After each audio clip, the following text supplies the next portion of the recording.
Assalamualaikum warahmatullahi wabarakatuh. Alhamdulillah kita bisa bertemu kembali pada kali ini yang membahas tentang tema CSR atau CSR, Corporate Social Responsibility. Dalam pertemuan kali ini nanti kita akan membahas tentang apa itu definisi CSR, kemudian apa landasan hukumnya, gimana tujuan Islam terhadap CSR, dan bagaimana nanti pengelolaan CSR itu sendiri. Yang pertama, apa itu CSR? CSR adalah tanggung jawab sosial atau tanggung jawab sosial perusahaan terhadap lingkungan, baik lingkungan itu alamnya atau orang yang berada di lingkungan tersebut. Atau komitmen berkelanjutan dari dunia usaha untuk bertindak etis dan memberikan kontribusi kepada pengembangan ekonomi komunitas setempat ataupun masyarakat luas. Jadi adalah komitmen ataupun bisa dibilang itu adalah sebuah tanggung jawab membangun sekitar atau berdampak. Ya, jadi ketika perusahaan ada di sekitar masyarakat itu juga memberikan dampak. Kenapa? Karena secara tidak langsung ketika suatu perusahaan itu ada di suatu wilayah itu juga ada dampak negatif. Dan CSR ini bukan masalah ini boleh atau tidak, tapi masalah tindakan etis, ya, baik atau tidak, kemudian dampaknya kepada masyarakat nanti secara sosial dan lingkungannya seperti apa. Kenapa harus ada CSR?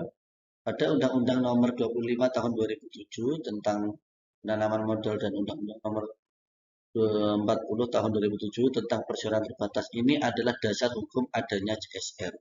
Setiap perusahaan harus, ya, atau wajib mengalokasikan sebagian modalnya atau keuntungannya untuk diberikan atau untuk memperbaiki lingkungan di sekitarnya. Jadi ada memberikan dampak positif ataupun memberikan dampak kepada lingkungannya. Bagaimana CSR itu dikelola? Yang pertama, pengelolaan CSR dari perusahaan atau oleh perusahaan itu ada dengan dua cara. Yang pertama dengan cara self managing, yaitu pola keterlibatan secara langsung dan melalui yayasan atau organisasi sosial perusahaan. Perusahaan bisa membentuk lembaga sendiri atau unit sendiri untuk mengelola CSR itu sendiri, atau lembaga CSR itu adalah bagian dari perusahaan. Jadi pengelolaannya langsung dari perusahaan itu sendiri. Yang kedua, perusahaan bisa melakukan outsourcing dengan beberapa alternatif atau pola yang bisa dilakukan. Misalnya lembaga profesional, lembaga masyarakat, artinya mereka berkolaborasi dalam pelaksanaan atau dalam implementasi CSR, dana CSR yang dari perusahaan itu.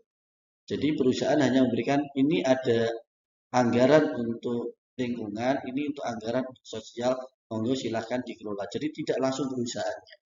Kalau yang pertama tadi self managing, perusahaan itu melakukan sendiri, terjun langsung ke lapangan sendiri, dan mengelola sendiri, membuat pertanggungjawaban sendiri.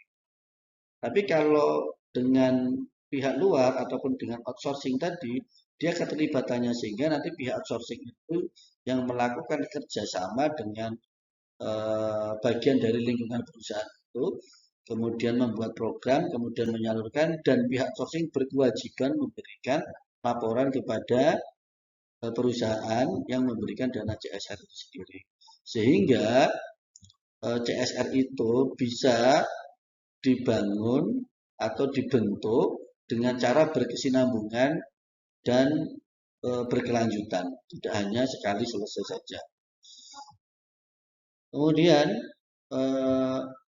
bagaimana pelaksanaan CSR itu sendiri? Yang pertama, programnya harus berbasis sumber daya lokal. Ya, harus ada keterlibatan masyarakat, ya. Walaupun tadi harus terjun sendiri, harus ataupun melalui outsourcing, harus ada keterlibatan SDM dari masyarakat lokal. Kenapa? Karena itu bentuk dari kontrol juga apakah dana CSR itu benar-benar digunakan ataupun sebagai bentuk bahwa masyarakat juga percaya perusahaan ini mempunyai dampak positif, mempunyai komitmen yang kuat untuk memajukan lingkungan di sekitar perusahaan. Yang kedua, programnya pemberdayaan masyarakat. Pemberdayaan bisa dengan arti kata bahwa mengumpulkan masyarakat, membentuk sebuah kelompok, kemudian masyarakat itu diberikan pelatihan, diberikan ilmu, kemudian sehingga masyarakat itu bisa mandiri. Ataupun dengan cara membantu kemandiriannya itu dengan memfasilitasi. Contoh masyarakat ini kesulitan dengan angkutan. Contoh masyarakat ini kesulitan dengan jalan. Maka jalan itu bisa dibangun sehingga masyarakat itu bisa semakin berdaya. Kenapa? Karena aksesnya lebih mudah dan itu bisa menarik para pihak lain untuk ikut terlibat dalam atau terlibat di pembangunan masyarakat sekitar perusahaan itu sendiri. Yang ketiga, mengutamakan program yang berkelanjutan. Ini yang kita sampaikan tadi bahwa program CSR itu berkelanjutan. Berkelanjutan programnya atau dampak dari programnya itu berjangka panjang. Ya contohnya tidak hanya bagi sembako beras, mie, telur itu saja, tapi programnya kalau ekonomi ya dia berkelanjutan kepada pemberdayaan atau pelatihan masyarakat untuk meningkatkan ekonominya. Apakah itu kemampuan berwirausaha atau melibatkan sebagai pendukung dari perusahaan ini dari aspek ekonominya. Contohnya nanti yang akan membuatkan cateringnya, kemudian dilatih untuk mengelola makanan apa, kemudian makanan itu juga bisa diambil sebagian untuk kebutuhan perusahaan dengan tentunya akadnya jual beli gitu. Tidak dilatih kemudian kembali ke perusahaan itu dengan free. Yang selanjutnya adalah adanya bisnis perusahaan linked dengan core bisnis perusahaan. Ini yang kita tadi sebutkan. Ketika ada pemberdayaan, ada kemudian kesinambungan dengan perusahaan itu. Ya, contohnya tadi, oh ini untuk makan siang perusahaannya disediakan oleh ibu-ibu Dasawisma A, ya, atau ibu PKK-nya. Oh kemudian, oh ini ada, jadi mereka tidak hanya dibantu bagaimana cara berproduksi, tapi mereka dibantu bagaimana cara mereka untuk packagingnya, kemudian untuk memasarkannya, bahkan untuk penjualannya pun dibantu dengan cara apa? Ada link dari perusahaan itu sendiri. Ataupun perusahaan membantu juga itu menghubungkan antara usaha atau binaan dari perusahaan itu ke pihak yang luar atau pihak lain. Apa kemudian dikatakan CSR itu nanti tercapai dengan semestinya? Yang pertama adalah persiapan program atau kegiatan. Artinya setiap kegiatan yang akan dilakukan harus penuh dengan perencanaan, harus matang dalam planningnya. Ya programnya apa, seperti apa mekanismenya, pengawasannya seperti apa, keuangannya seperti apa, nanti tindak lanjutnya itu seperti apa. Yang kedua, kemungkinan tidak lanjut dan perluasan atau pemberhentian program. Ada analisis pasca pelaksanaan CSR. Apakah CSR itu nanti akan dilanjutkan stagnan atau off begitu saja, atau tadi ada kesinambungan dihubungkan dengan link perusahaan lainnya, kemudian ada kesinambungannya gitu, tidak hanya berhenti ketika itu saja, sehingga pemberdayaan dan peningkatan ekonomi atau perbaikan lingkungan di masyarakat itu menjadi lebih optimal. Kemudian kemungkinan melakukan modifikasi program. Ketika berkelanjutan ataupun ketika awal buat program, bisa jadi programnya itu adalah program lama. Tapi kita modifikasi lebih menarik, kita berikan sentuhan-sentuhan yang menarik sehingga program itu jadi menarik dan keterlibatan orang semakin banyak. Ataupun umpamanya kalau program, oh ini baru bisa sampai pembuatan kitab kemas, kitab packagingnya dengan pelatihan-pelatihan bagaimana cara memasarkan digital, ya diberikan fasilitas alat digitalnya, ataupun kalau jembatan mungkin belum ada kanan kiri pembatasnya, kita buatin pembatasnya sehingga program itu berkelanjutan. Bisa jadi satu program CSR itu tidak menyelesaikan masalah dalam satu anggaran. Maka akan diselesaikan dengan anggaran-anggaran atau CSR di tahun berikutnya. Kemudian temuan tentang dukungan masyarakat atau kekuatan politik kelompok profesi. Tentunya CSR itu supaya berjalan maksimal harus ada dukungan dari masyarakat, dukungan dari pemangku kebijakan pemerintah, dan dukungan dari para ahli. Ya, jadi tidak kemudian nanti sia-sia program yang dibuat itu melibatkan kalau ekonomi ahli ekonominya, ahli pemasarannya, kemudian ahli dalam penjualannya, atau kebijakan nanti apa kebijakannya bahwa produk ini harus dikonsumsi oleh masyarakat sekitar, atau masyarakat itu juga mendukung bagaimana ini nanti juga dari masyarakat, oleh masyarakat, dan untuk masyarakat. Nah, itu saya kira program-program yang kita bisa support lebih banyak. Kemudian temuan tentang hambatan program yang berasal dari masyarakat, kelompok politik, atau profesi. Kalau tadi kita berbicara tentang peluang kita untuk membantu, kemudian dalam perencanaannya kita juga harus memastikan ada nggak nanti pertentangan dari masyarakat. Jangan-jangan kita ketika membuat program itu malah ada pertentangan dari masyarakat atau pertentangan dari pemangku kebijakan atau malah dari para ahli. Oh, ini sebenarnya nggak sehat ini.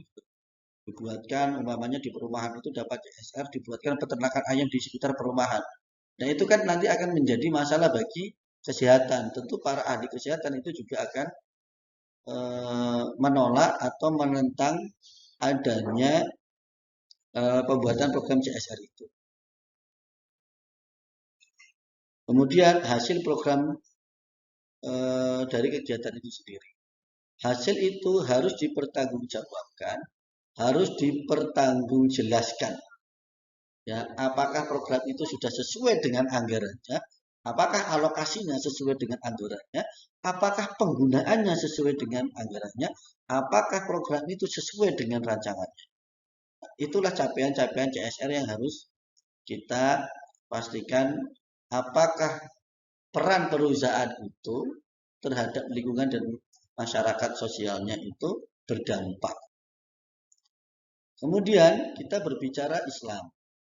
Ya, apakah Islam berbicara tentang CSR? Ya, tentunya Islam berbicara tentang CSR. Islam meminta kita untuk menjaga lingkungan dan melestarikannya. Kenapa? Dalam Al-Quran disebutkan Zuharul fasadi fil barri wal bahri bima kasabat aydin nas.